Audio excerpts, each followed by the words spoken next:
Hello everyone, we are Art of War. And we believe in creating a community where people can talk about, learn, and improve their skills at Warhammer 40K. Our channel has live stream competitive matches of 40K, played by the best players in the world. And we focus on teaching you how to get better at Warhammer, while also emphasizing sportsmanship and engagement with our audience. We strive to play every faction in the game to a top level, while also using a variety of lists to show off different playstyles for every faction. We also offer a variety of other videos such as codex reviews, faction rankings, and tactics videos. When you join our channel, you become part of our community, where we emphasize learning and positive conversation about competitive 40K.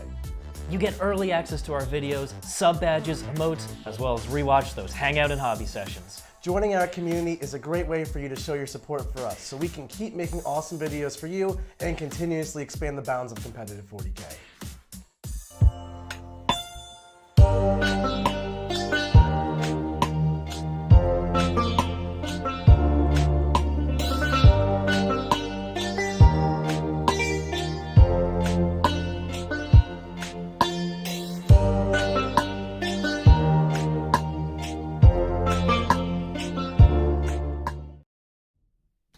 What's up, everyone? Welcome to our GW recap. I'm John Lennon. This is Richard Siegler. We are here to hang out and talk with you about our wonderful weekend in New Orleans. Yes, indeed. It was an amazing weekend once again. Art of War making some headlines. Back-to-back U.S. Open events, John. Yeah, you know what? Congratulations to the writers of the Adeptus Mechanicus Codex for their well-earned victory. This guy. Also, Richard was there. This guy. Richard was there. I mean, John, you got to think about it. AdMech, 2 events, okay? How many AdMech were in those 2 top 16s? I have no idea about New Orleans, but I bet it was more than one. Right? I am just holding this faction in the U.S. up, right? Yeah. Well, It's a darn shame that AdMech didn't get better rules so that more people could make the top 16 with AdMech, right? you know what? I somehow don't think that that's the problem, Siegs. It's amazing, though. Honestly, you would expect, like 4 Drukhari players, 3-4 AdMech players. How many Drukhari were in the top 16? We had James Kelling, of course, and Brad Chester, and at least 2. Was there one more? I mean, we can always look. Yeah, let's go ahead and look at the top 16. But there's certainly 2. Mm-hmm. But it wasn't like 6 or 8. It wasn't total domination by AdMech or Drukhari in the top. No. Only by the Art of War. Mm-hmm. Sweeping that podium spot. We had you and Brad Chester facing off in that final table. Mark Perry's Orcs swinging up in 3rd place there. Even the Imperial Knights. My Knight Army. Your beloved Knight Army. My beloved Knight Army. The army John wanted to run on the trip to New Orleans. Yep. Ended up in 6th place being piloted by Mr. Jack Harpster. To answer your question, there were only 2 Drukhari armies in that top 16. 2 Drukhari, 1 AdMech. What else 2 Drukharis, 1 AdMech. I mean, if you go down the line, there's I think only 1 Orc. Only 1 Orc. There was quite a few Space Marines, but they weren't in the top 8. The Space Marines were they did well for a while. They did well, but yeah, actually, we had Space Wolves in 7th, Thousand Suns, Salamanders, Death Guard, Custodes, Blood Angels, Sisters, Iron Hands, Grey Knights. A lot of power armor wears in that kind of 6 to 16 spot.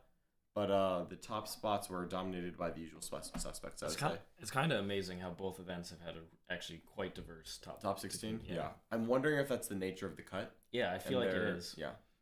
Because what they do at the Games Workshop events is you play 4 rounds, and then they cut to 16 people bracket. At least there's a top 16, and then there are brackets for the 3-1s and so on. Yep. So I don't, there's random win random pairings. So you could play other top players, you might not. You can play anybody. Indeed. Who won along the same win path. So I actually had to play Ryan Schneider twice, which was a theme, which has happened to be back-to-back U.S. Open events. I played Will Taylor twice. And Ryan Schneider twice. Ryan Schneider twice this time. So what I'm hearing I played James Kelling in back-to-back weekends. That's fair. I feel like I deserve credit, though, because between 2 U.S. Open events, you and I have beaten the same number of people. Right? The same Basically number the same of thing. Unique individuals. We the unique data entries. Ignore quantity. Same number of unique data entries in the victory column. But it's always so weird playing the same person twice in a single event. I know Nick and Brad Chester had that at ACO. Yeah. Where they played in the finals, and then they played, what was it, round 5 or so? It doesn't happen very often, but in these events that have a top cut, it is possible. It can happen. What's always interesting, though, is that I feel like it usually goes the same way. I mean, at least for you, it went the same way. For Nick and Brad, it went the same way. Brad's got Nick in the pocket. So absolutely. That was just going to happen. Yeah, but I think it's more interesting when they play twice and there's like a little flip. There's a flip. Yeah, you do want to win the second time. Yeah, if you're gonna do it, the second time is the time. We got a $5 super chat from Mr. Lyle Dixon. Hey, look, it's the God King Siegler and the boy Prince John, my favorite royal overlords. We are here, loyally standing by. Royal overlords, interesting foreshadowing. There can only be one overlord, so that is true. There is an Emissor though. Mm-hmm. Emissor Nick. Nemesor Nick. He is. There he is. There he is. He has a book. Nemesor Nick. Oh no, it's not a book. Nope. It's not a book. I thought it was a book. Scissors. Oh, he's gonna. Nick is not allowed to be touching the scissors in the house. Why is Nick touching the scissors? He has scissors and a canister for. Scissors lead to stitches. Yeah, they just lead to stitches. He's got a canister for tennis balls. I don't know what he's concocting over there, but this is why Nick is actually on the orc side of things. In human physiology, I'm a little bit worried. Well, he's more really towards the Gretchen. He's the Grot Gunner who gives +1 to hit.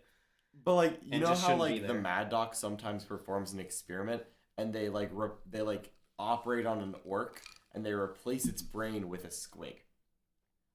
Nick has the squig brain? I feel like Nick's got the squig brains.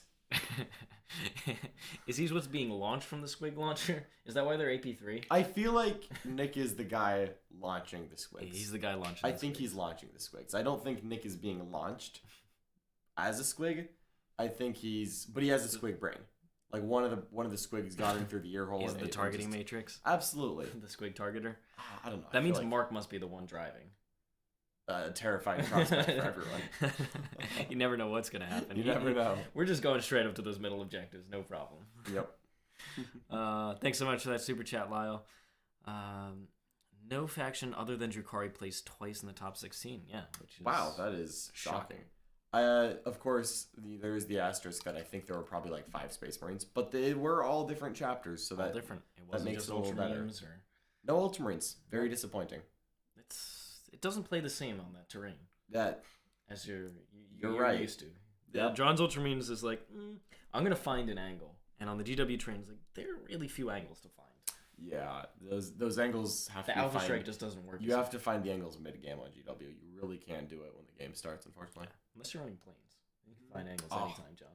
Well, planes, that's the problem, Ultramarines play 2D checkers. Orcs are playing 3D chess. When the Wazboom Blaster Jets come for you, they're just picking up whatever they want. Apparently.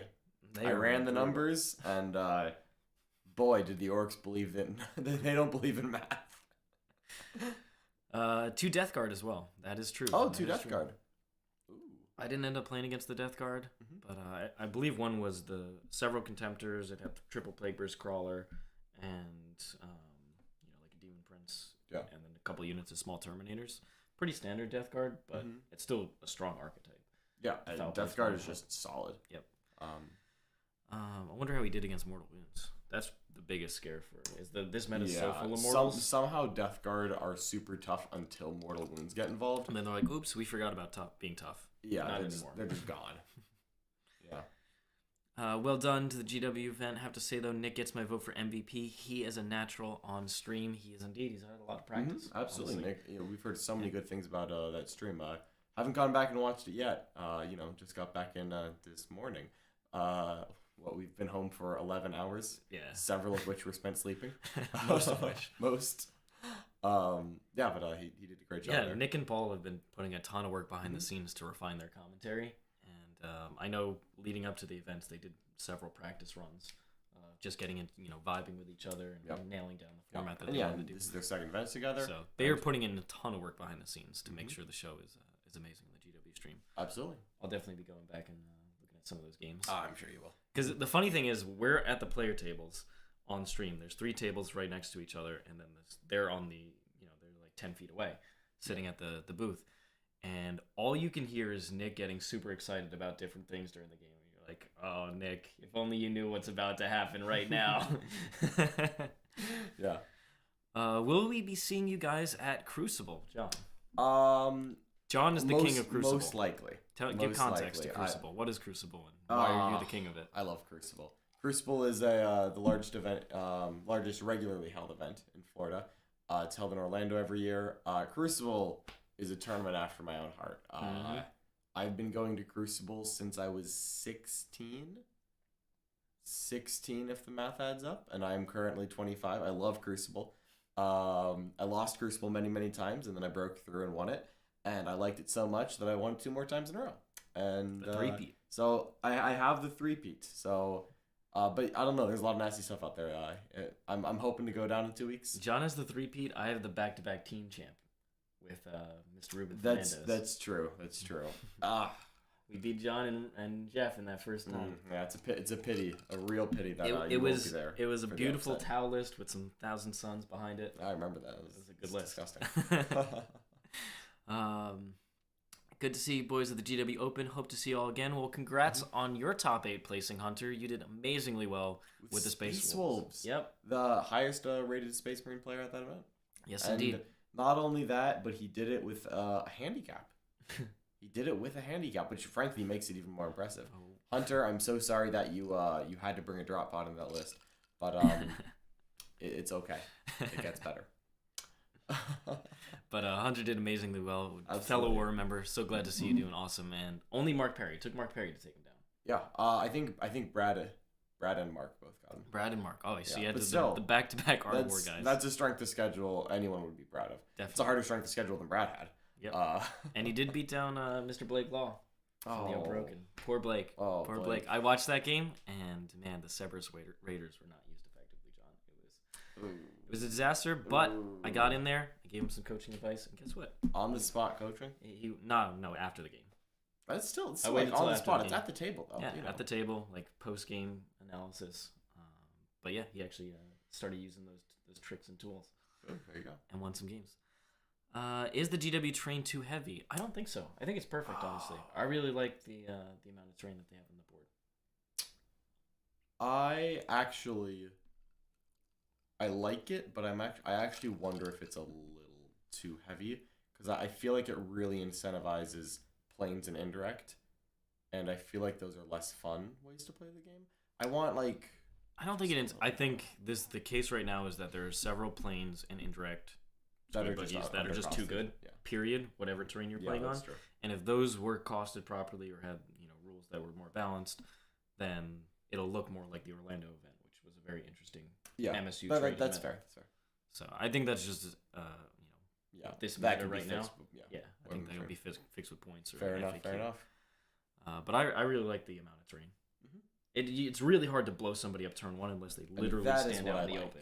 And man, did a couple people try and stand out in the open against my AdMech? It's a They got blown it's a up. bold choice, Scott. They got blown. They got blown up. Do you think that Brad had an out in the final game? Anything he could have done differently? I definitely. I honestly think he should have just pushed everything in the middle turn 1 and forced me to deal with it, because on the Hammer and Anvil style, there's 2 obscuring ruins in the center. They're smaller, but you can still fit a lot of stuff behind it. You can put the Raiders right behind. Then he could get the Dark Lance shots off. Instead, he really wanted to take care of the bomber because it didn't have the -1 damage.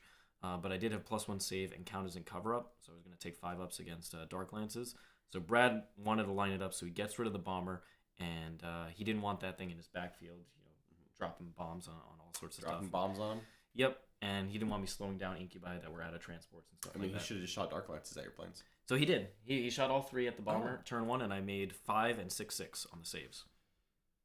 And then he had no Dark Lances left after his at bottom 1. So no way to deal with the planes very easily besides charging Hellions in, which he left a plane on 1 wound with the Hellions coming in and Chrono shooting. So that didn't swing his way. A couple of things did, like the Archon failing.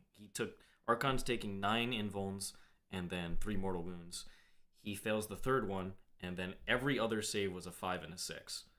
When I was expecting that Archon to die, and that denied me Stranglehold and Direct Assault, and I expected that to just happen. So that was a huge swing. That made that game a lot closer. The Archon, man, he was just like, 5-ups, no problem. And then he murdered the entire unit of Ruststalkers and then went and killed my Marshal. So I'm never sad about Ruststalkers getting murdered because they absolutely deserve it. However, I will say I'm a little impressed because when I heard the story, I thought that the Archon made a bunch of Shadowfield saves.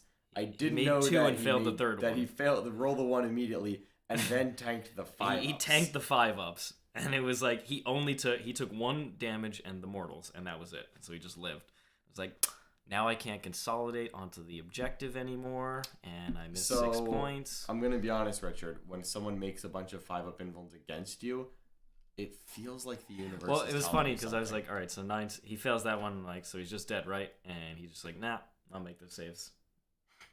Good old Brad. Awesome. Not expected there. So that was definitely a swing in his favor, but. I think he should have just pushed his whole army up and been hitting me turn 2 with everything and just try and keep me back from the center.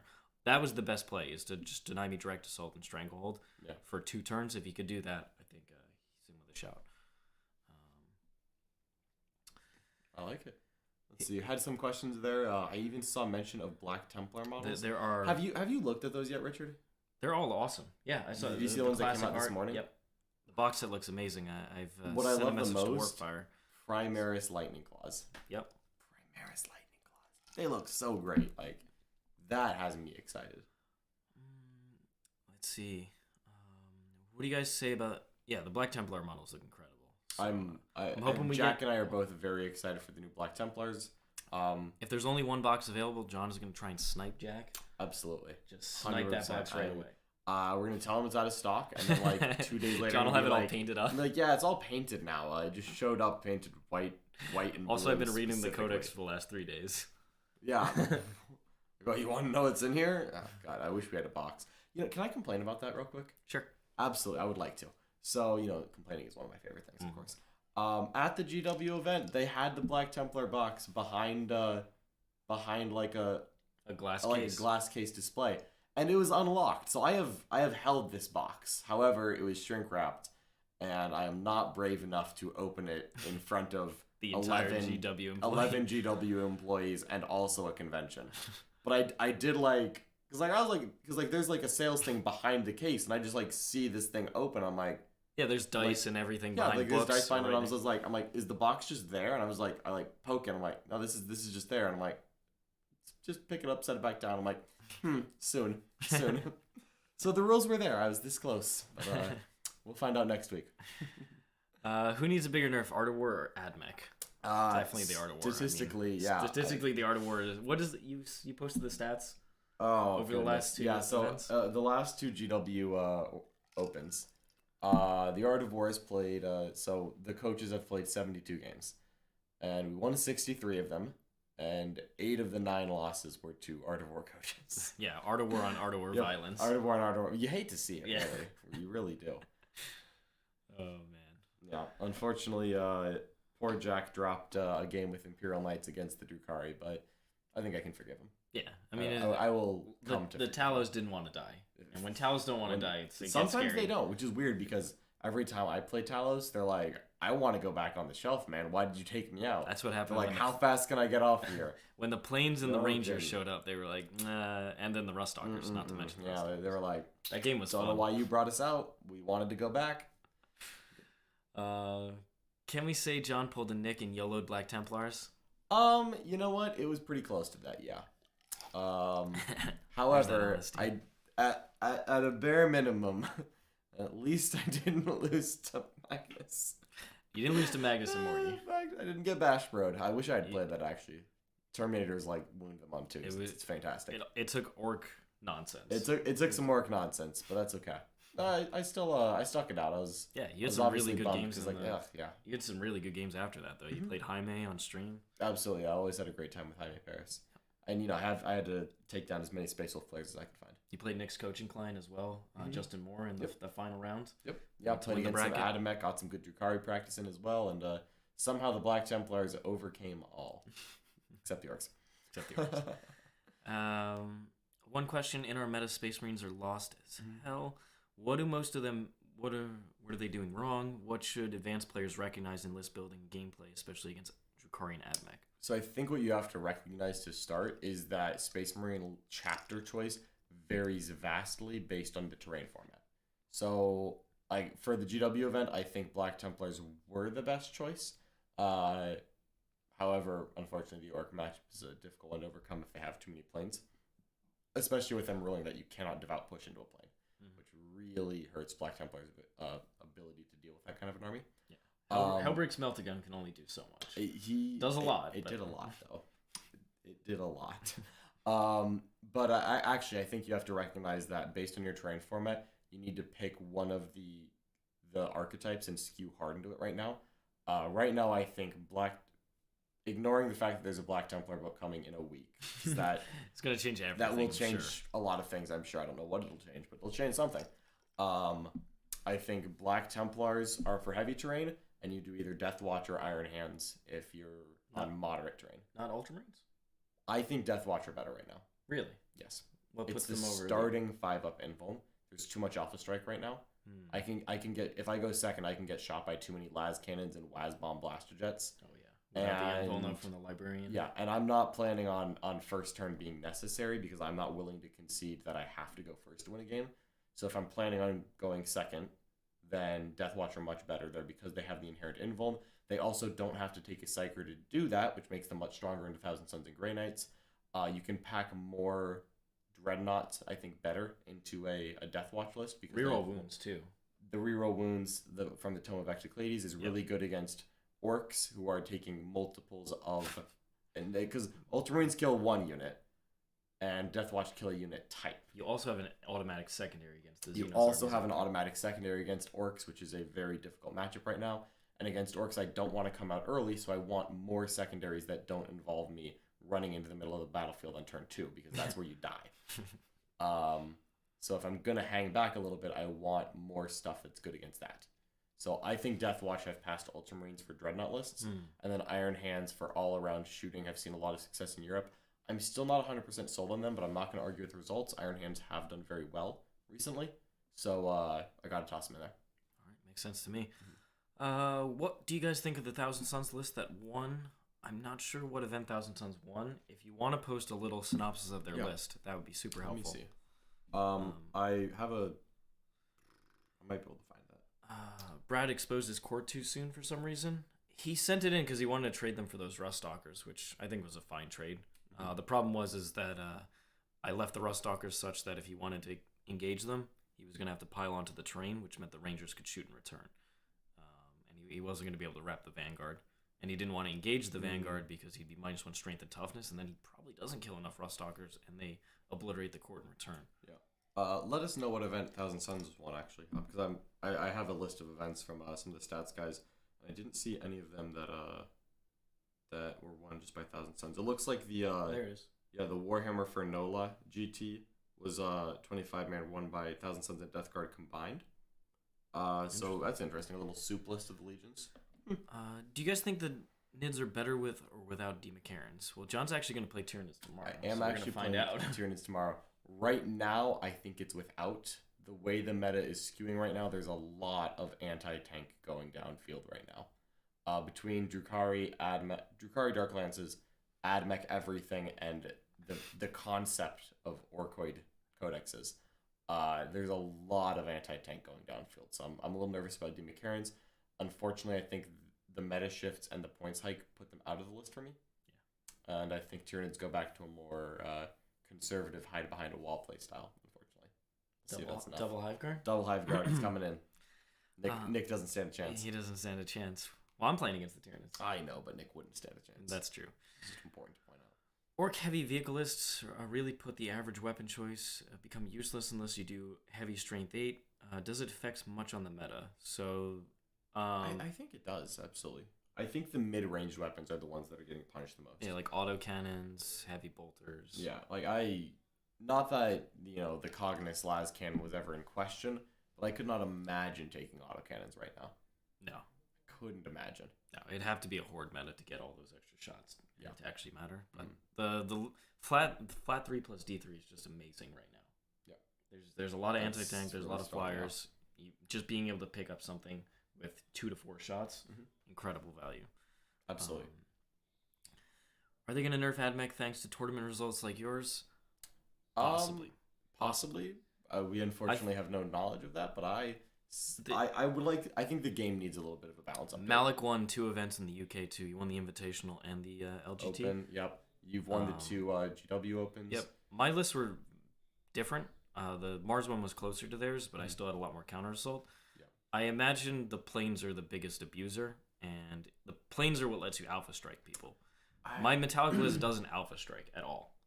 I feel like I think nerfing the both plane. planes and Sakarans need to change. I think they'll start with planes. I wouldn't mind if they did both at the same time, though. I bet you wouldn't. I really wouldn't. Leave my Rust Talkers alone. I don't know. If Rust Talkers would leave me alone, then we wouldn't be having this conversation. But they're not. They're not going to leave you alone. They're going to find you. Yeah, I think the game actually right now needs a little bit of just a balance retouching. Like I think we're just like past time for like a fall FAQ that just hits the whole game. I don't think we just need an AdMech nerf. No, I think Drukari and Orcs are up there for sure. Yeah, I think there's quite a few things that just need a little bit of an adjustment. Not much. I don't want to go overboard. We're not nerfing things out of existence, but a couple points here and there just to tide it over to chapter approved. I think that'd be great. Right now, the worst parts of 8th edition were flyer spam and indirect spam, and somehow we found our way back to that. Just like that. And boy, is it even stronger. You wouldn't believe it actually feels that way. My God, is it stronger. Especially on the GW train where like it's so easy for the gun heavy lists to get knocked out. Like I played against 2 different guys running the same list actually. An Iron Hand Dreadnought and Land Raider Achilles list. You played that twice? I played it twice. So I played it round 1, and the gentleman next to us was his friend, my opponent's friend, and they were playing an identical list, and he was just talking because he was picking up his buddy's list because his buddy had been doing really well. His buddy had been playing in Michigan and like had gone like 4-1 at a couple GTs. I think he might have gone 5-0 at one as well. And I played it round 1, and Black Templars behind walls got 100 points.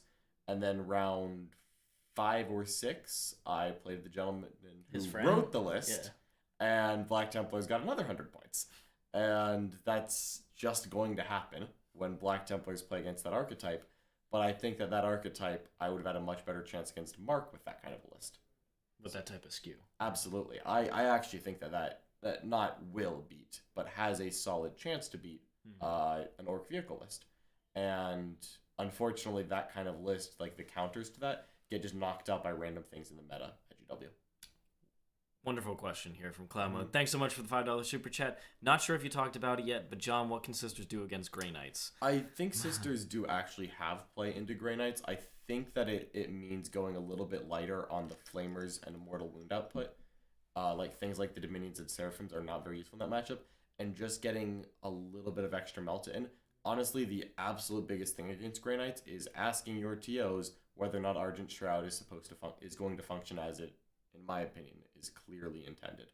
I believe that Games Workshop and the WTC have ruled that at their specific events that Argent Shroud can work if you get out of Rhino, but Frontline Gaming has ruled that it cannot, and GW has been silent as far as official FAQs. We just have, ground level judges making rulings on the fly. Yep. That's the only thing we have from GW, which is not much. If Argent Shroud works, I think that you just need to lean into that a little bit more for both the Orc and Grey Knight matchup. So you drop the Ebon Chalice? I think so, and that hurts my heart. But one of the actual problems is the meta immunity to Mortal Wound output, because Mortal Wound output was amazing when no one else is doing it, but as soon as too many people do it, people are like, I'm going to start taking the Litany of 5 up against Mortal Wounds. I'm going to take Argent Shroud, which has a 1 CP4 plus against Mortal Wounds. And then all of a sudden it's like, man, am I really getting as much value out of...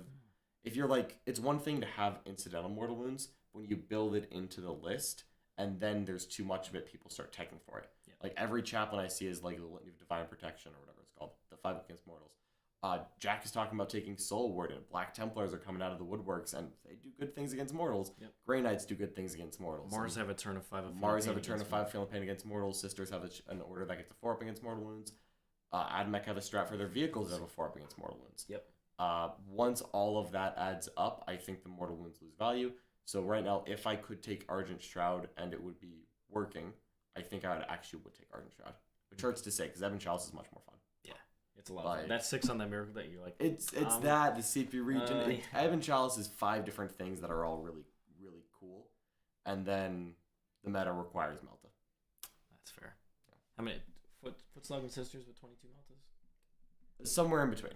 I used to take 4 multi Meltas. Go for the extreme, John. It's not 4 and it's not 22. We're gonna find somewhere. Frankie is a mad lad. He is a mad running lad. that list. I love it. Let's see. Favorite list of the tournament in terms of unique build. Jack Carpster. Your Majera build. I love it. There was only one. There was one Knight Army. I think I saw another Knight Army, but it was like House Raven and had a Castellan. Yeah. But like I love the Freeblade Knights, and they pop, especially in a slightly dimly lit convention hall. The Yellow Knights really stood out. They did stand out. They look great. You did a wonderful job on the army. Makes me proud. I'm proud of seeing the Knights on top table. I really liked James Kelling's Drukari list. It was cool to see all the Cronus and Talos. That's a lot of beef in the center. That's true, because that's like a very meta army. Yeah, and he took minus a different minus approach, 1 damage Talos. And he did quite well. Top 5 at a super major. Yeah, like, I believe great showing. I was the only person he lost to. I think that's true. Yeah. I'm not sure. I believe I think he won his last game. Yeah. So yeah, that sounds right. Yeah, I mean, he was the only one to take down an Art of War coach. Yeah, that's right, actually, because he played Joni Velasquez round 8, and I know he took that victory. Yeah, so he did an incredibly impressive display with those talents. So it was really cool to see. They 100%. were not good into my particular list, but they did really well into the rest of the field. Yep. So it's good to see people continue innovating. Hey guys, good to see you all and rep the Blood Angels. Are you guys doing Games Workshop Austin? It was good to see you. I assume this is Kyle, who took essentially a very similar list to Jack's Blood Angels, and I think it was point for point the same. And I think there was one. I think he changed the litany. I think he just changed the litany. Oh, good. I'm sure he dropped Mantra. He probably Strike dropped because it's Mantra absolute Strike. garbage. Yeah, that must have been what he did. Jack disagrees, but That's because it's his whirlwind. Jack was talking about dropping Selfless Healer in order to get Soul Warden in. And I'm like, but Jack, there's a chant right there that does the same thing as Soul Warden. He needs the 3 damage Chaplain. No, he doesn't. No, he doesn't. He doesn't. So he'll learn. But we are indeed doing Games Workshop Austin. I believe. I'm planning to be there. Richard, you're planning to be there. Yep. I think Jack and Mark are going to try to tag along as well. Yep. Of course, Nick Nanavati will be there ready to party with a hard R. Yep. In that commentary booth. Yeah, no, I can't wait. Both the GW events have been very fun affairs, so I can't wait to get to Austin. Plus, Austin's a cool city. Definitely. I've been to Austin once, and definitely looking forward to spending another weekend there. Is your love affair with Sisters truly over now? Absolutely not. Absolutely not. Celestine has the keys to my heart. The novitiates are coming, John. Exactly. The novitiates. That's all I need. These are brand new sisters trying to get into an order. New Tau models, new Sisters models. John, they have chapter relics. Exactly. Order relics. Why do the novitiates? The novitiates, have they're going relics? straight in there. They don't have their light armor, and they're carrying the relics. What I want is for them to introduce a new kit right after. That is the servitors that come pick up the relics. It's like the next kill team box is Admech Servitor Scroungers. Like anytime a unit with a relic is destroyed within 6 inches of a Scrounger Servitor, like gain 3 command points. Yes, What? it's like a 20-point unit. It's brilliant. I would kill you. I really would. I need those CP, John. No. I got so many good strats. I can only Yeah, use but a no, few. I'm excited for that. I think I tapped the brakes on Sisters a little bit right now. I think while I wait for the meta to cool down. I love Sisters and I love how they can make a really well-balanced army. Unfortunately, right now, I think that you need a little more power than Sisters are packing in order to get around some of the skew lists right now. Because I think Sisters are great into an overall field. I love Sisters. It's one of my favorite armies right now. But there's a couple skew lists out there that really punish them hard and kind of remove your play options. Yeah. What do you think are the top 3 hardest matchups for Sisters? Number 1 is absolutely Orcs. It's planes and indirect because Sisters aren't a long-ranged army. No, But they have a lot of tricks to make people come closer, and they have good secondaries and good board control, so it works. Where Admech outrange Sisters, but I can use some tricks to make sure that they can't just stay away from me and do that. Yeah. Orc planes can sit 50 inches away and then speed walk all the way up and shoot me while I'm getting indirect fired on. And that is bad. AP3 indirect. AP3 indirect. I don't want I to have see it. tools to mitigate AP2. I have tools to mitigate AP2, and AP3 is the wrong number. So I think that's really hard for Sisters. I think Admech and Grey Knights are both challenging, and I would call them the next two hardest matchups for Sisters. However, I don't think they're insurmountable. Although Admech planes can be very difficult as well. Yeah, Admech... Same problem where if Admech gets that early turn rush and takes out a couple of the Meltas, and you run out of answers, it's like, turning off Bodyguard is also very powerful.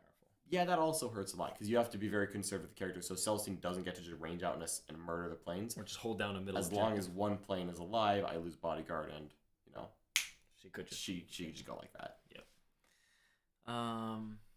Why the Templars over the White Scars, John? That is a great question. I actually think Templars are better than White Scars into the current meta. Storm Shields and Terminators is a little better at weathering AP3. I didn't think White Scars were well suited to taking on the same SKUs that I just talked about. I thought Black Templars were better into Grey Knights and was better into Orcs. I thought Admech was probably a wash, where Templars have some tools, White Scars have some tools, but against the big four, where I think both of those Marine builds have play into Drukhari.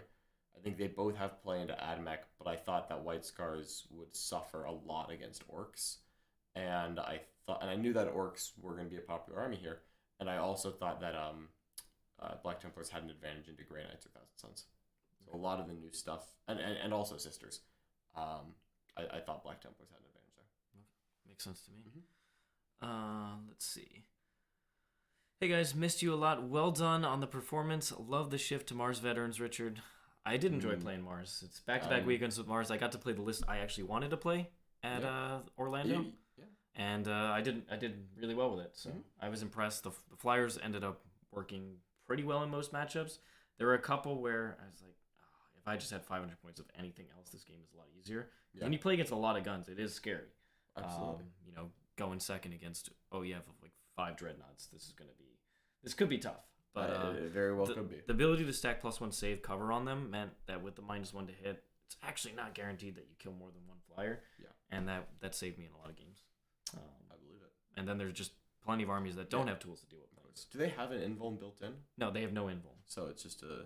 So against high AP stuff, you need that turn of stacking both to try and survive. To try to survive like AP4 Dark Lances. Exactly. So after that turn, you don't get to save. Exactly. And that's why I just that's tough. Made it a priority to get rid of Brad's Dark Lances immediately after he tried to shoot me. It makes perfect sense to me. We got another super chat from Kevin Weaver. Thank you so much, Kevin. Hey guys, love the content. What do you think Necrons need to be competitive? They seem to be in a pretty bad place in the current meta. Yes. In the Games Workshop events, I don't believe Necrons have made either top 16. No, they did make top 16 of Orlando. They did? Yep. Gavin Kahn with an OBSEC. Yeah, that is true. Yep. Like a 3-win list. I actually played against him. Okay. Did he have the Silent King? No. He had the Nightbringer. He had the Nightbringer. But it's tough. Their shooting is very bad, and if you have bad shooting right now, you need some really amazing combat units to carry you through, like Space Wolves have. Yeah. And unfortunately, Necrons also don't have amazing combat units. So at that point, what exactly are they doing? They have good board control tools, and they have a lot of shenanigans with reanimation, but that is just not enough to carry the faction. They need legitimate guns or really good fast combat units, and they don't have either of those right now. And that is not a recipe for success. Yeah, I think Necrons need a little bit of a points adjustment, and really I would just love for them to get a campaign supplement. They're the one faction that really needed one. Of all the 9th edition books. All the 9th edition supplements which and campaigns, literally Necrons needed it the most. Did any 9th edition books besides Necrons not got a supplement? Not counting the recent ones. I mean, obviously Orcs, Assassins, Grey Knights, which just came out, haven't yet. Yeah. But we assume with Octarius there will be Orcs at some point. I guess Marines. Space Marines. Yeah, but they've gotten so many codexes. They have so many rolls. That counts. And they're getting a supplement with Death Watch, I think. Death Guard got it. Drukhari got it. Admech got it. Sisters got it. Necrons. Yeah. It's like, that's the answer right there. Desperately need new rules. Like additional rules to help make their stuff better, and they need to be cheaper. Yeah. So I thought the last chapter proof was going to help Necrons and bring them back. I think the and next it one didn't. Instead, it increased their points. The next one really needs to do something. Otherwise, they're going to be stuck in middle table purgatory for a while. Yeah. Right on. And I don't want to see that because I actually really want to play Necrons, but it's just not. They don't have enough. Ooh, Childhood of Rise is a very fun question there. Let's see. Tyler, how do you think your AdMech would fare into 4/5 Dread Knights and Interceptors? Great question, because we're playing that this week in the War Room. Boom. Nick is dropping his Grey Knights. I'm dropping down the AdMech, and we're going to find out who wins. Oh. Nick was very scared of AdMech for a while, and then this week... He still is. He regained his... Well, he told me. He's like completely confident in the matchup. It's no problem. All right. He's putting the Librarian in. He's going to do an average 11 mortal wounds, and that's going to be enough to win him the game. Okay. Mhm. He's confident. He's confident. I He's like to see confident. it. I love to see it. When no planes die and he just gets tabled, we're going to probably see a different style from Mr. Nick. We'll find out about that. I actually think you will lose some planes. I will. Yeah. But not quickly. That's a different question. Let's see. Murat's asking, what Black Templar list would I play if I know the terrain is not that much? Honestly, I would actually do triple Redemptor Aurelian Shroud, so that if I play against orcs, I just pop the 4-up invul and pray for one turn. It's like, all right, slow down that speed walk, boys. Please. $5 super chat from Mr. Matt O. Sorry I missed the start, so might have missed it, but did any of you guys run into the new orc nonsense? We both did. Yes, Matt. We both did. We both John, did. you can start with yours because you played orcs first. Yes, I played Black Templars into orcs. I thought that I actually had a decent chance in that matchup. Jack was able to overcome orcs a couple of times at the Las Vegas team tournament. However, Mark Perry did unveil his master plan, which was the Wazbomb Blastajet, with its teleporter blastas. And unfortunately, we let Mark roll a random number of shot weapons, and it tabled me. Because I was thinking, when I read, we found out the stats, and I was thinking, it's good, but okay, it's orcs, 14 shots, 7 hits, 6 wounds. I failed 2 saves. All right, 2 of them killing 2 Terminators in cover is pretty tolerable. That's not what happened. I don't know where I got my math and my averages from, but that's not what Mark happened. doesn't believe in that. Mark does not believe in that. The first plane killed, I think the 2 planes combined killed 7 or 8 3-wound models on turn 1, and I was like, what? Yeah, Mark rolled up, he's like, all right, 2d6 shots, 10 shots, 10 hits, 10 wounds. I failed 5 3-up saves, and I'm like, I'm in danger. Not like this. I'm in danger. Yeah. So, unfortunately, that's where I met my match this weekend. Mark's list, which, while I hate it, is getting the second Blastogen in there really made a difference. I haven't seen anyone else do that. I think Mark's the first one I've seen. He's got some other tech choices in there that I don't see often, like the Teleporta Snaz. I don't know. It's the Dragsta. Dragstas. Shock Jump Dragstas. Because they have Ballistic Skill 3. They're ballistic skill 3, and they were hitting me on 2s as soon as the planes murdered my Terminators. Freebooters is insane. Yeah. So I fell victim to that. Unfortunately, I was tabled and knocked down to a second bracket where I had to take out my revenge on everyone else. Freebooters had the 1 CP strat to make an infantry unit OBSEC, right? Yes. And the fact that we just don't see that strat used is amazing. That tells you a lot about that list. That's a great strat to have. That I would love to have that I would strat. kill to have that strat. And an aura of no OBSEC. Kill. And they have an aura of no OBSEC. Neither of those things came up. No. Did not impact the game at all. What? Yeah. Freebooters. So I then, and is that the only orc you played against? That's the only orc I played against. I played against 2 orc players. So I played against Dave from Team Texas, and in that matchup he had only one of the Boom Blaster Jets, but he had 2 Dagger Jets, and then he also had a couple Squig Buggies, some Snaz Wagons, Scrap Jets, all the stuff, and then MSU. And I ended up going first against him, and I blew up the Wazbomb Jet first because, nope, get that thing out of there. And then it exploded in the middle of his army and did a minimum of 2 mortal wounds to almost every unit in his army, which helped the las cannons from the Stratoraptors just start picking up stuff on the bombers. So I got a real big advantage with first turn and blowing up that jet and it exploding, and then was able to take the game from there. The second time I played against Mark, and the list that John played against, he's got the 2 jets, he's got 1,000 Squig Buggies. So he rolls a 2 to go first, and I'm like, I got this, baby. No problem going first. Rolled the 1. No. Son of a gun. Going second, and boy, did that hurt. He picked up, in 2 turns, all of my board control. And guess what? I picked Stranglehold on Battle Lines. I was not getting Stranglehold, John. I got it 1 time, and then the late game. So that was brutal. He just picked up all the board control, but the Flyers lived, and the unit of Rangers, which I just kept back. I let it sit in the dense cover. And because Mark picked up all my board control, there was nothing left that was easy for him to proc +1 to hit on. So with the -1 to hit flyers, -1 to hit Rangers, he couldn't really do a lot to the rest of the army.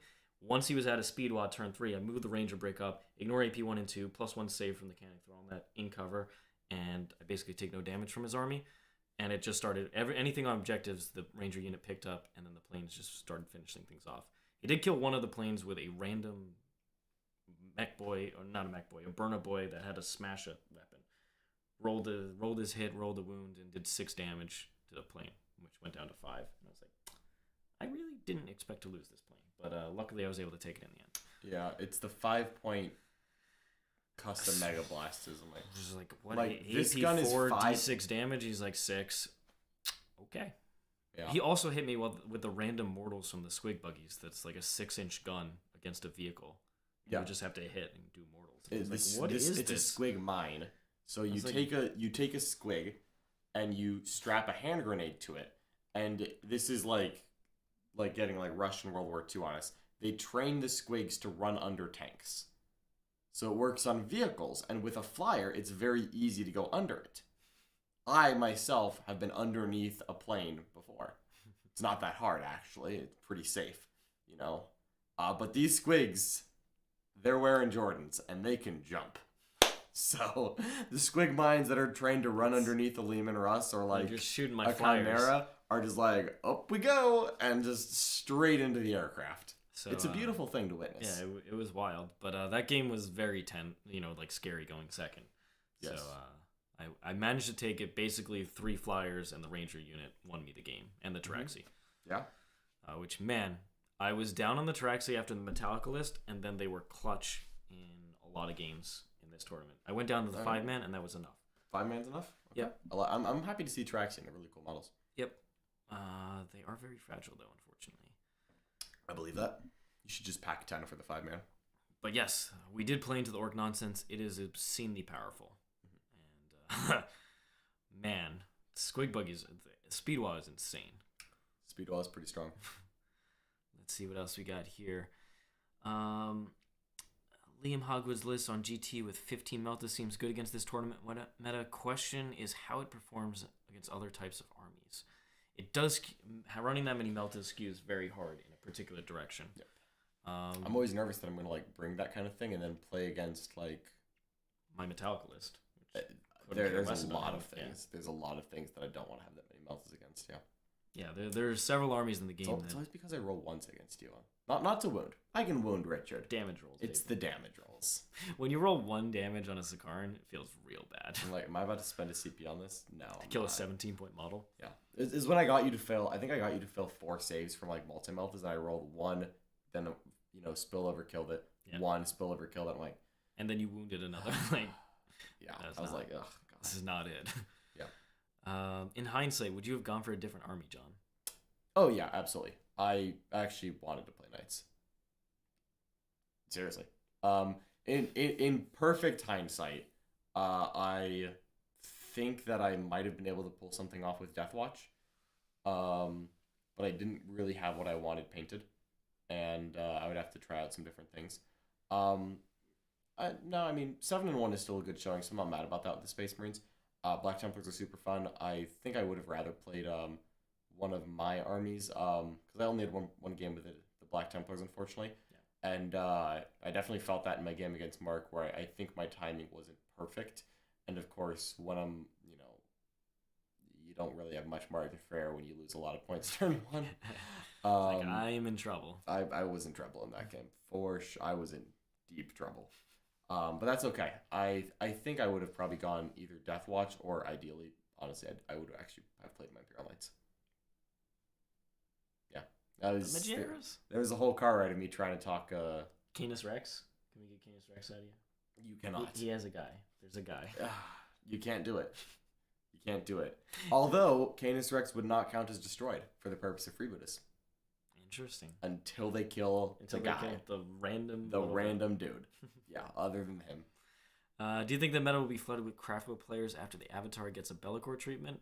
I would love the Avatar to be good. The Avatar is cool. The Avatar is cool. All right, I hate Eldar. However, I like some of the aspect hosts, Striking Scorpions. specifically striking The scorpions. team event, I played against 2 units of Striking Scorpions, John, and they were the last 2 units on the board, intentionally so. If striking scorpions get a plastic model, I will buy them. The Avatar is cool, and I like Wraith units. If any of those are like good in Craft Worlds, good for them. I'm happy.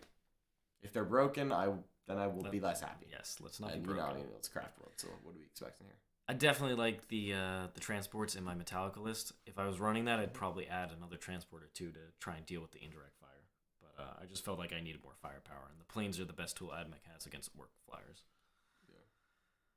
Congratulations on your showing and exciting games you had, John. You do still think Sisters are competitive, correct? 100%. I think I could have taken.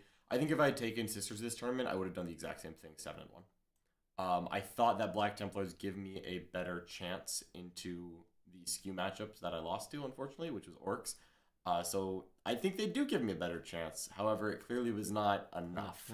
30% is better than 20% apparently, but that's still not 50. So that's okay. I still think Sisters are a very competitive army. I think they're wonderfully well balanced. Actually, of the last 6, I think of all of the 9th edition codexes, I think Sisters are the only one I would not make any changes to. I think some of those books need to go up a little bit. We're looking at you, Necrons. I think some of those books need to go down a little bit. I think I would leave Sisters exactly where they are.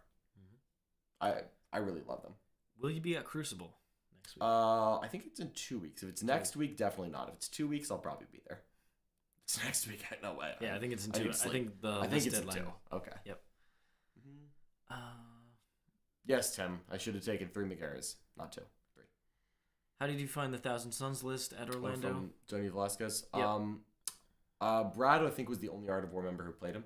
Yeah, I think my memory. Yep. I read his list. I like the Contemptors with that ability to ignore modifiers, including damage modifiers.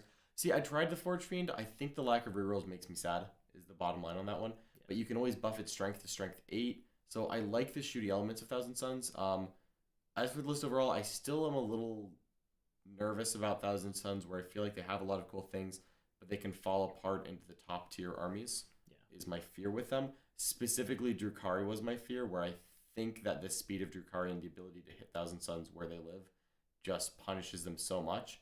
And we actually saw that. That's what Brad did. He was just like, yeah. On turn day 2, 3, I'm in your deployment zone. On day 3, Joni played against Brad and James, 2 top 10 Drukhari players, and I think he didn't have. I think, unfortunately for him, neither of those games were particularly close. Yeah. Based on what I saw, it's the speed. Speed kills, and Thousand Suns are slow and fragile.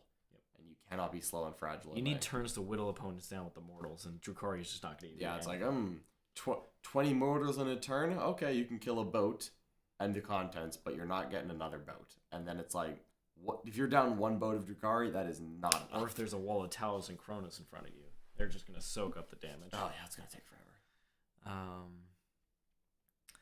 It's hard this past weekend as a Thousand Suns player. Went 4-4, but we get punished with current meta builds and secondaries. Well, congrats on going 4-4. Hey, 50%, not bad. Not bad.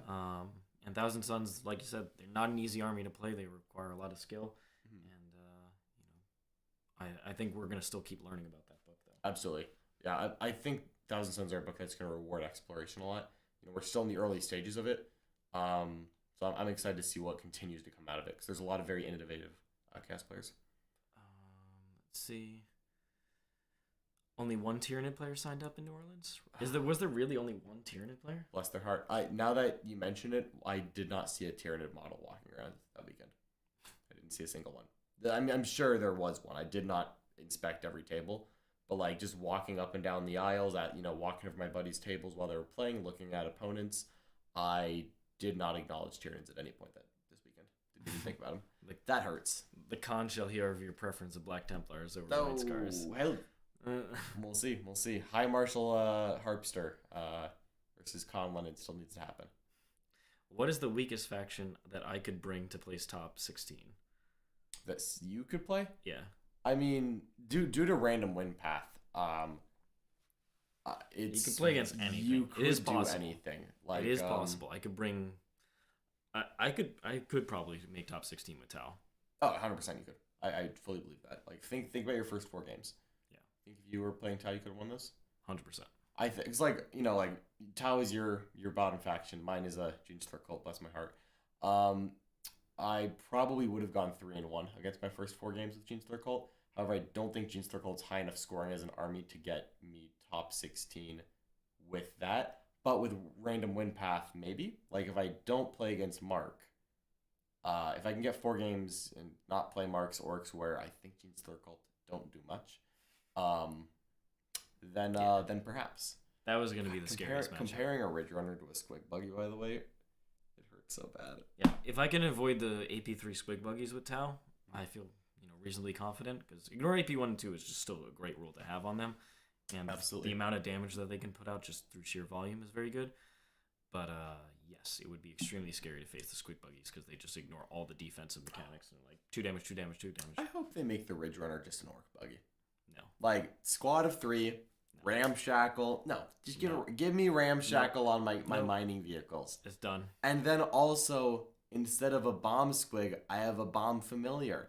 Pick a unit within 36 inches on a 2+, it takes D6, flat 6 if it's a vehicle. That sounds orky. Give me orc vehicles and Jade Star Cult Siegs. Come on. When was the last time you were tabled in a tournament, John? Like actually tabled. I'm trying to think. What games have I lost this? Have I? Oh, I don't think I've won a game and been tabled yet. At least in a tournament. It wasn't this season. What did I lose? I lost to McDade once. I lost to Jonas Beardsley. I wasn't tabled in either of those. I lost to you, but you didn't table me. Nope. Didn't even try. I lost to Mark. Obviously, that was the one. I think those are my GT losses this year. Year before that, nope. Year before that, it's been a while. It has been a long time. Yeah, honestly, I would say 3 years minimum, because I can't remember what before then. But I cannot think of one in the last 3 years. Someone is going to come in the chat and be like, John, you fool, I tabled you here. And I'm going to be like, yeah, you're right. It's entirely possible I've been tabled. Oh, I've definitely been tabled at like an RTT. But like... Is this the White Scars? I just throw my army away and you got 0 primary and I win? I did win a game and get tabled by White Scars. I actually was tabled on 4, but I was up by a lot of points. Like a lot of points, so it was really okay. He didn't score primary until after I ran out of models. So that was okay. Yeah, no, it doesn't come around often, but that's okay. Yeah. Mark put the clamps on me, so vengeance will be mine soon. Oh yeah, Robert played Mark's Orcs in his first round. With his Grey Knights, tabled me on round 2. This is the best loss I ever had. Man, that's the feels bad though. It's like only getting 2 turns out of a game and not even being in it. That is why I think that the orcs need to be priority and nerfed. That is the thing. I think yeah, because it's the question of what's worse for the game, what's stronger. Like at a given tournament, if I was trying to win, I feel like AdMech is the army I would play. Like if it's like no holds bar, like if LVO was this week, I would be getting AdMech models for me. Not gonna lie with that one, because a given major, I probably am not gonna pick up AdMech because it's not my army. It's not something I want to do. But if it's LVO, I'm playing AdMech. What list would you play? It would be very similar to yours. The Mars one or the Metallica one? The Mars. I like the shooting more than Metallica is very good, but I feel like it has some hard matchups. Which I think you call the meta excellently when you ran it, but I also think that if Metallica build, you continue to play it at singles tournaments, I think I could find an answer to it. I think Mars is harder to find an answer to, and it's just very solid all around. The thing is, like, with the Metallica list, I'm just playing out every single game. With Mars, you can just actually destroy somebody. Yeah, that's a very real thing. That was unusual. Yeah. What do you think about Necron vehicle lists in the current meta? They're just not efficient. The lack of rerolls generally, unless you pick a particular dynasty, it's just not enough. D6 I don't think their rules bad. are that beneficial into the weight of stuff that orcs bring. The permanent transhuman on vehicles is good. And has a good defensive mechanic going to a 4-up as well with the strat. It's not enough. It's not because they don't do enough reliable return damage. I like one Ghost Arc basically if I'm running Warriors. Yeah. Worst thing about losing to Mark is that he's such a lovable, goofy guy that you can't get mad at him no matter how hard you try. You can't. He's just doing orc stuff. You can't. Like, all I had to do was just beg him to stop rolling hits, and he did not. Please, can we get to the average? At least that. Yeah, like at a minimum. Like, come on. Like, if one Blitz Obama rolls above average, I want the other one to roll below average. Is that too much to ask? The first 3 Squig Buggies, the first unit of 3 that he shot, he rolled 32 shots or something. Yeah. Oh my god. He did that to me. Where probably gonna get the +1 hit. He shot 6d6 at me, which 66 is a range of 6 to 36, and he rolled 27 shots, 21 hits, and I'm like, what is shooting me right now, Mark? Because I kind of spaced for like a solid like 20 seconds. And suddenly Mark's like 21 hits. I'm like, hold on, what's shooting me? He's like, oh, this is the 66 shots from the Squig Buggies. I'm like, did you roll all 96 together? He's like, no, the 18 inches going here. This is the 36-inch downfield. I'm like, 21 hits? I'm like, how many shots was this? And he's like, everything was a 4, 5, or 6. I'm like, dang it! It's like, Mark! Why did you run Black Templars overnights? Jack. So here's the story. We left Thursday afternoon. I drove the gang down all over to New Orleans. Thursday morning, Jack Harpster unfortunately developed a tooth infection while in Las Vegas. Must have been from all those sweet pairings we were giving him. And he went to the dentist and had several teeth removed Thursday morning. Yes. And Jack, an absolute trooper and crazier than I am, still wanted to go to New Orleans, so he slept in the car while we drove to New Orleans. However, he was still taking a little bit of pain medication and wanted to play a more simple army. So, unfortunately, he knows that I'm a sucker and am always willing to help out a friend in need, and he took advantage of my kindness. And he borrowed my Imperial Knights army and left me to play the Black Templars. Which is tragic, because I really wanted to play my Knights. Both of you had to play Mark.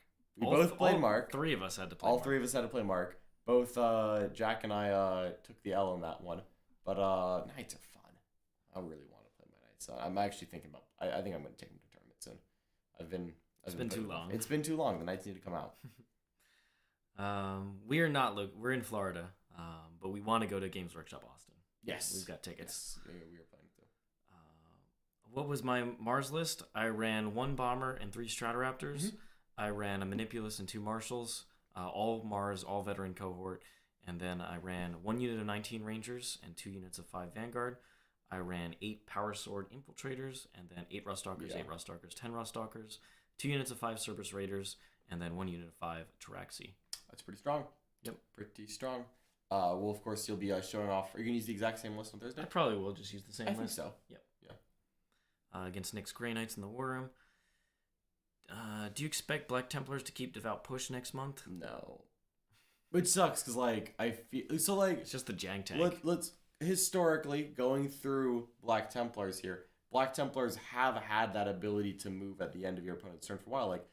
So Black Templars used to, when they had their own codex in 3rd edition, if you fail the morale check, instead of falling back towards your board edge, you fell back towards your opponent's board edge. You would keep going. So it kind of sucks, but I think it needs to go. Because I think it's an unbalanced mechanic right now, but I hope that they keep some kind of cool running towards the enemy. Because Black Templars are the most run towards the enemy of the Space Marines. And I hope that they keep that flavor, but hopefully they can put a lot of flavor into the supplement without just bending the rules of the game. Yeah, look, I love it, and I abused Devout Push this weekend, but I think it'd be better for the game if that were to either be changed or removed. Do you think a mech with a force field is worth it in Orc Vehicle list, or the big mech with force field is better, if any? I think just I think having a KFF of some kind is worth it. I don't know what the difference between a mech and a big mech is. Can a normal mech even have a KFF? I'm not sure. For some reason, I thought only the big mech could, but I don't know. Yeah. I think a KFF is a must take. Yep, that one turn of getting the 5-up invuln and then using the strap for -1 to hit. Specifically turn 1, let's be honest here. Yes. I asked Mark, what are these buggies shooting with me? Cruise missiles? It feels that way. It feels like the second you blink against orcs, like if you like kind of like turn around, take a sip of water at the table, you turn around, they're like, yeah, I just rolled 75% hits. I'm like, hold on, you what? Every time. If you ran Necrons in a big event today, what would your list look like? It'd probably be that double Catan list I ran like a couple weeks ago. Just because it's the only chance Necrons have against AdMech whatsoever. Void Dragon and... Yeah. Would you do Void Dragon Nightbringer, or would you do Void Dragon and like a smaller shard? Void Dragon and Nightbringer. You do the Nightbringer? The tag team. Okay. They actually kill stuff. They do, and that is important. If I'm going to spend that many points on a model, I want it to do damage in multiple phases. So fair. I'd probably take that and just enough warrior shenanigans to keep people honest. Is there any hope against this AdMech meta? Yeah. I mean, Not every event is won by AdMech. They have only, like a 50, only the large ones. They have a 50-something% win rate. I imagine that it's going up. It's actually went down over the weekend. No way. Over this weekend? Yeah. There's a lot of AdMech players who lost. I don't believe you. Who else was winning with them? Get out of here.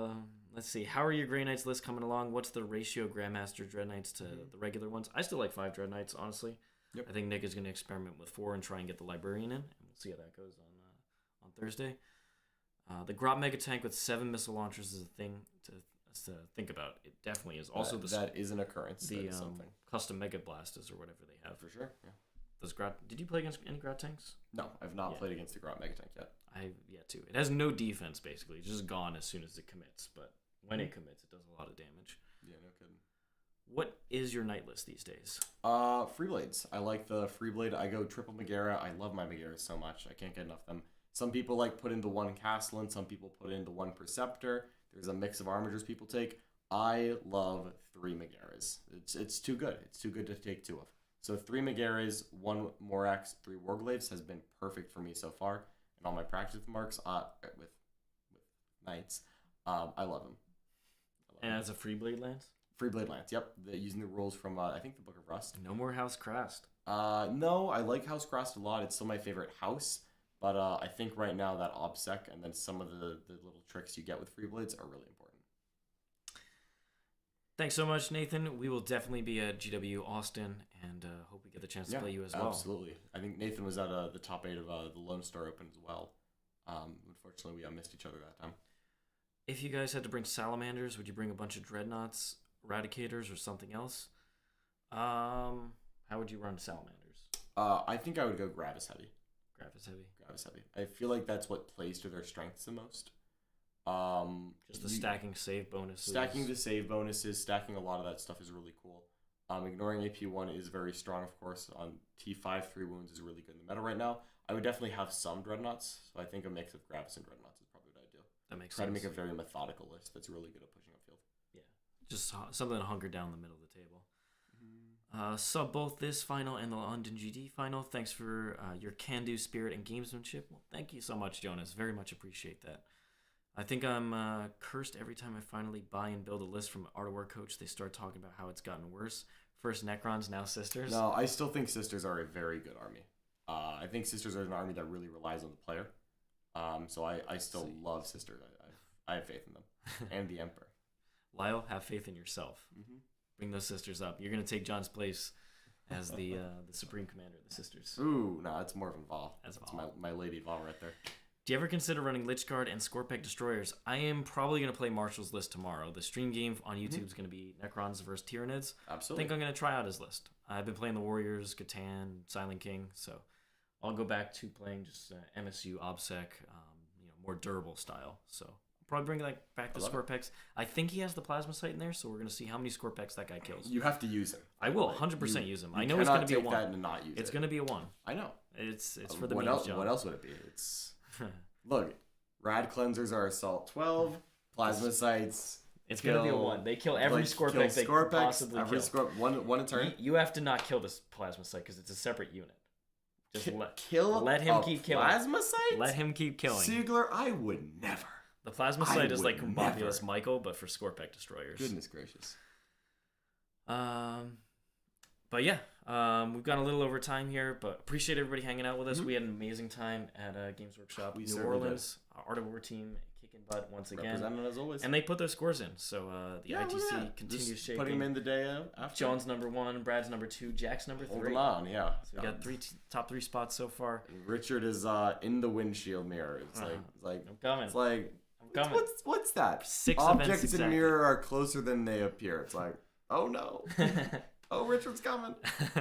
But yeah, congrats to everybody there. Hopefully, you know, a lot of the things that are kind of making the game a little less fun than it should be are going to get toned down in future weeks. Really hoping that orgs and planes get addressed, but we'll see. We might have to wait for chapter approved, but I hope by the end of the year, going into LVO season, we're going to have a new meta that'll be more exciting. But What's up? thanks everybody for joining us. We're going to send you off for a promo in the War Room, and if you saw, we have this little schedule here. That's all the content we're putting out this week. Yep. We're back in full action, and Yes. for that, Good games coming up this week. we got great games coming up, and that Worm game is going to be my admech list from the Open up Into against. Nick's Dread Knights. That is a matchup I'm very Grey excited Knights. to see how it plays out. I think I'll be watching it. All right, well, thanks so much for hanging out with us, and we will see you next time. Bye-bye. Dive even deeper into competitive 40K and become a member of the world's most knowledgeable and positive community. The War Room is an exclusive group that brings together the world's best 40K players as coaches to help anyone from a newer player to an experienced tournament veteran learn, grow, and reach their goals within our shared hobby. Each week we offer a variety of live stream coaching matches centered around illuminating the thought process and in-game decision making of top players. We explain everything we're doing and why. You'll learn about the ever-evolving meta, match play mission theory, list making, and discussion of every faction in the game, and have access to analysis of all the latest rules. Our team of highly experienced coaches teach weekly clinics on each individual faction, strategy sessions on deployment and cool tricks, and meta-analyses each week during Meta Monday. We are committed to not only providing the best knowledge for players available, but also building a one-of-a-kind community. Come be a part of the War Room.